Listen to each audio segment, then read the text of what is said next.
friends, happy Saturday night. So I still owe you my Learn from My Air, but it's been raining and I have to film outside the truck, so I haven't done that yet, but it's still in place. So I'm likely gonna head into that storm, but as soon as I'm able, I will make that. The momentum has not been lost. So, but I wanted to come to you because, even during my drive time, or after when I have downtime or I'm in the bunk, I listen to books. I have a hard time reading them just because the minute I start reading in the bunk or downtime, I fall asleep. So I'm much better listening to them.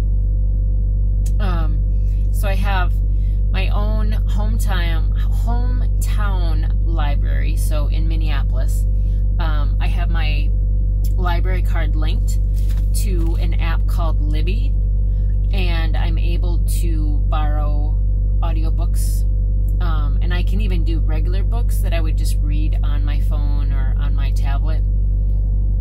But like I said, I choose to do the audiobooks. And I also subscribe to Audible, which is an Amazon company, separate from like their Kindle.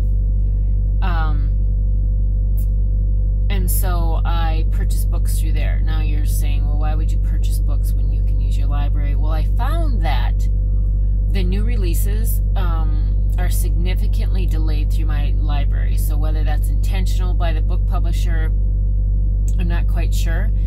But in order for me to read the latest and greatest that I want to, I have to go another venue outside of my hometown library.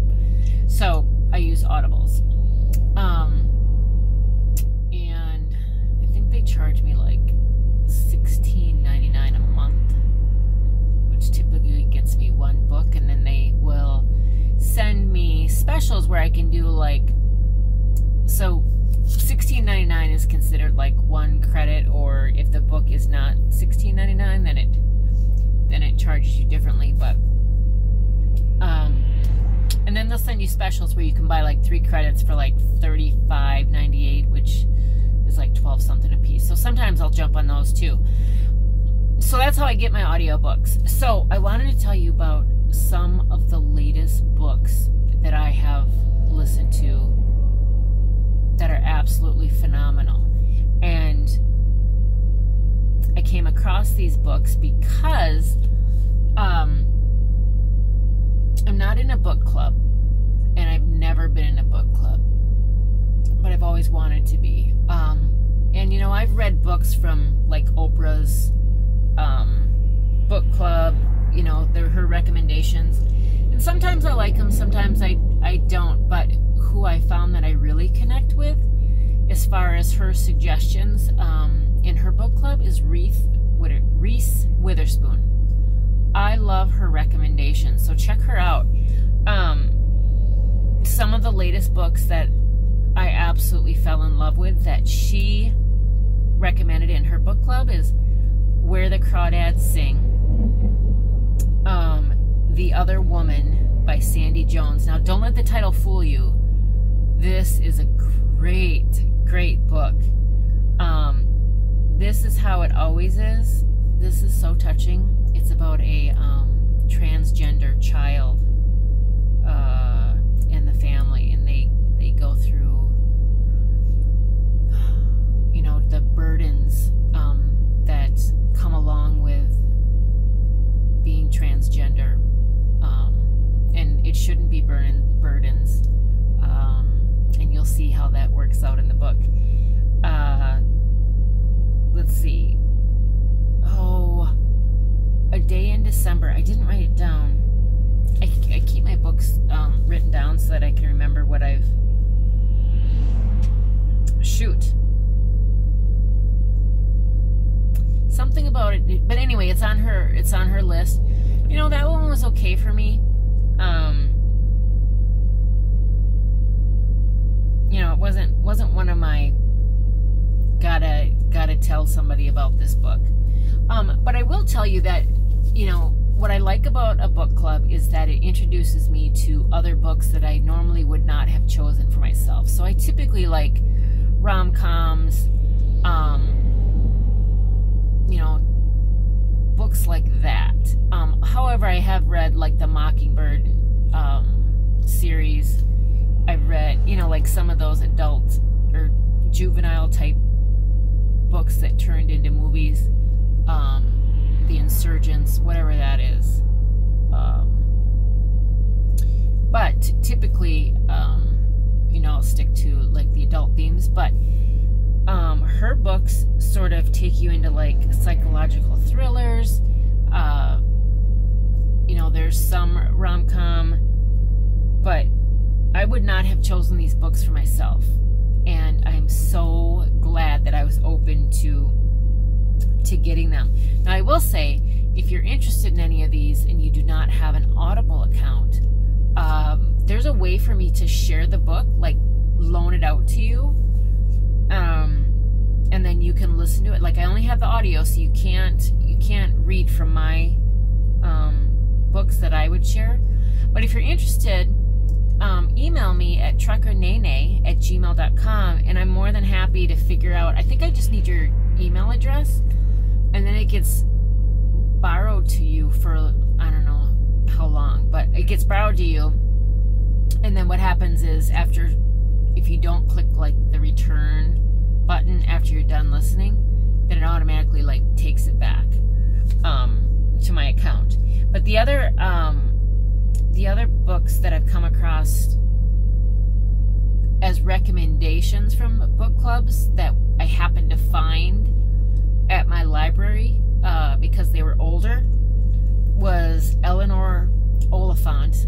Oh my gosh, I loved this book, and what a surprise ending. I recommend that one. I also recommend The Other Einstein. So this talks about Albert Einstein's wife and their relationship, and you know, a lot of it's factually based, but they did have to, you know, fictionalize some parts of it to give you some storyline, but they tried to not go too far out of what they thought would have occurred. And there's a lot of books written about his wife, actually, but The Other Einstein is a book that I absolutely loved. If you're into the whole political scene, Fear by Bob Woodward, another good one. Full Disclosure by Stormy Daniels. Well, that was a surprising one. There's less about Trump in there than I had anticipated, and more about her life, which was somewhat interesting, as she's, you know, now a pretty popular porn star. I have Michelle Obama's Becoming book. I just have not gotten to that one yet. And then, what other political one do I have? What Happened by Hillary Clinton. And that's narrated by her, and it's pretty eye-opening. Oh, and the other one, shoot, I don't have it down here, but it's by the Bush daughters, Jenna and Barbara Bush. That made me laugh and cry, and it's very touching. And so, as you can see, I'm sort of, when I get into the books, I dabble across party lines, and I just really want to get to know the person or the topic. So, but I would definitely recommend, it's Sisters First, that's what it's called, by the Bush, George W. Bush's daughters. Very good, very, very good. But that's what I've been up to. And then I'll get into some other ones, like nutritional, like Eat Fat, Get Thin. That's based on like the keto way of eating. I'll do things like that. But so that's what I've been up to from a book perspective. Then I have to tell you, like, I fiend out on Netflix. Like, I totally love it, and I need new recommendations on Netflix. So I I will say that I am not the slapstick humor type of TV viewer or movie viewer. Like, my sons absolutely love, I think it's called Trailer Park Boys. So not my style. Another one that a lot of my friends like, and I think I'm gonna get this right, or you'll know what I'm talking about. It's like Spaceballs or Super Troopers, but it's like this, I say it's stupid humor. It just isn't something that I enjoy.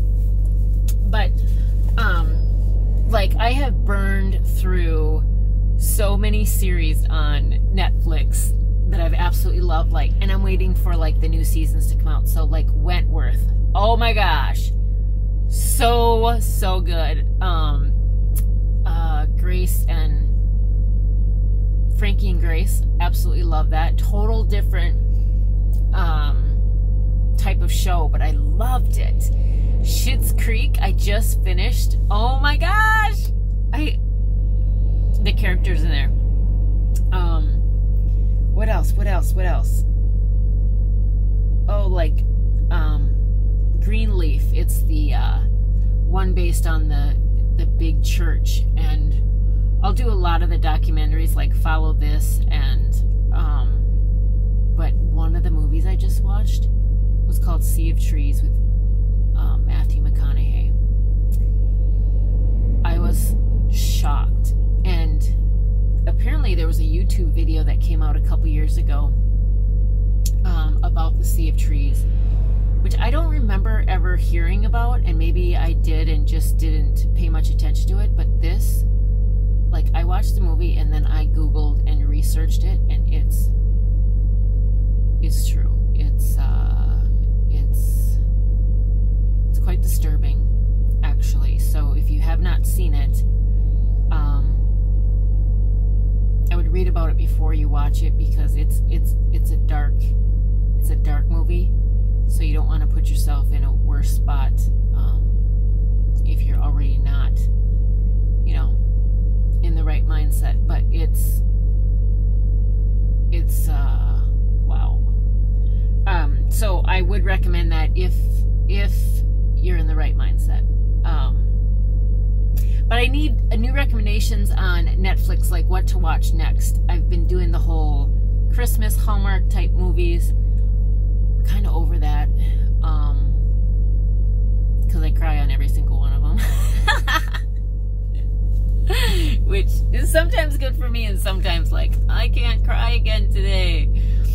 So yeah, I do have the Black Panther on my watch list for Netflix. I just haven't sat down to watch it yet. I like need to be in certain moods for things. So while I know that I will probably enjoy that, and it's a type of movie, like I like the superhero movies, I just haven't watched it yet.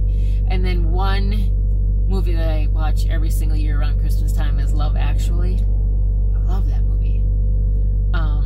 But what are you watching? What are you reading? Let's share some ideas. I gave you some of mine, but I'm always looking for new things. And I know that, and so I have Netflix, I have Hulu, and I have Amazon Prime. So I have a lot of media streaming options. So if you have any of those and you have suggestions, comment below, because I'm looking for something. I need a series to get into, whether it's a docu-series like Wild Wild Country. Oh my gosh, who knew that this actually happened in Oregon? If you haven't seen it, it's for sure on Netflix. It might even be a Netflix original docu-series.